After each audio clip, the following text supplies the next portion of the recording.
Indonesia untuk sementara memimpin 2-0 atas Kenya dalam pertandingan tenis Davis Cup World Group 2 Playoff 2020 saat berlangsung di Stadion Tenis Gelora Bung Karno, Jakarta pada Jumat 6 Maret tahun 2020.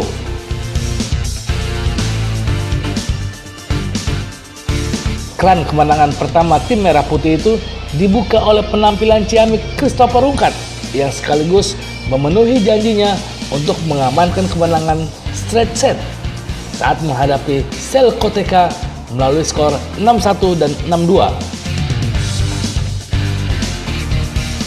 Pemain yang akrab disapa Christo itu memegang kendali permainan sejak awal.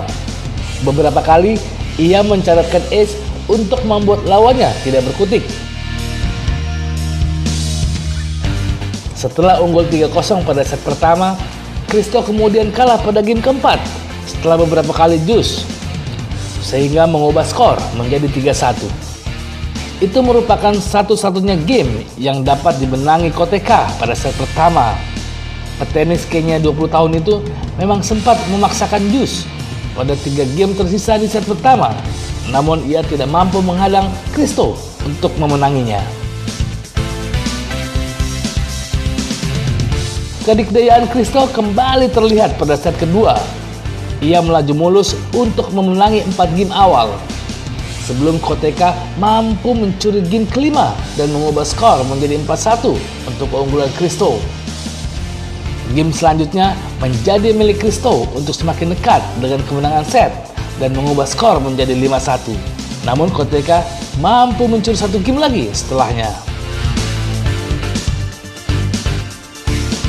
Poin kedua Indonesia berhasil diraih David Susanto dengan menundukkan Ismail Changawa Ruamzai. Petenis 27 tahun itu menyudahi perlawanan Zai dengan kemenangan 6-2 dan 4 di tempat yang sama.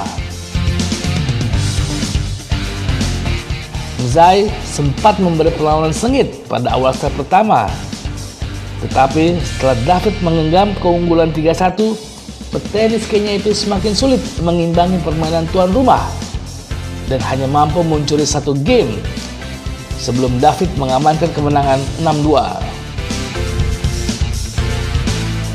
Pada game ke-6, saat David melakukan servis, Zai meminta medical time out karena mengalami cedera pada punggungnya. Setelah dapat meneruskan permainan, kedua petenis saling bergantian memenangi game untuk mengubah skor menjadi 4-3 bagi keunggulan David. David kemudian menyapu bersih seluruh poin pada game selanjutnya untuk unggul 5-3. Namun Zai pun menyapu bersih poin pada game berikutnya untuk mengejar ketertinggalan menjadi 5-4. Akan tetapi, 2 game tersisa menjadi milik David. Pertandingan pun berakhir dengan kemenangan David saat bola pengambilan Zai membentur net. Indonesia akan memainkan 3 partai di hari kedua Davis Cup ini, di mana agenda hari kedua itu akan memainkan 1 pertandingan ganda dan 2 pertandingan tunggal, dan tidak menutup kemungkinan untuk memainkan Christopher sebagai petenis ganda pada pertandingan hari kedua yang berlangsung Sabtu 7 Maret 2020. Di samping itu, wabah virus corona ternyata tidak membuat supporter surut untuk mendukung Indonesia pada Piala Davis 2020 yang berlangsung di Stadion Tenis Gelora Bung Karno itu. Supporter antusias mendukung timnas dengan meneriakkan jargon Indonesia, Indonesia, Indonesia sampai menabuh balon tepuk. Meski tidak penuh, stadion cukup ramai oleh supporter Indonesia meski pertandingan digelar pada hari kerja dan di tengah isu merebaknya virus corona.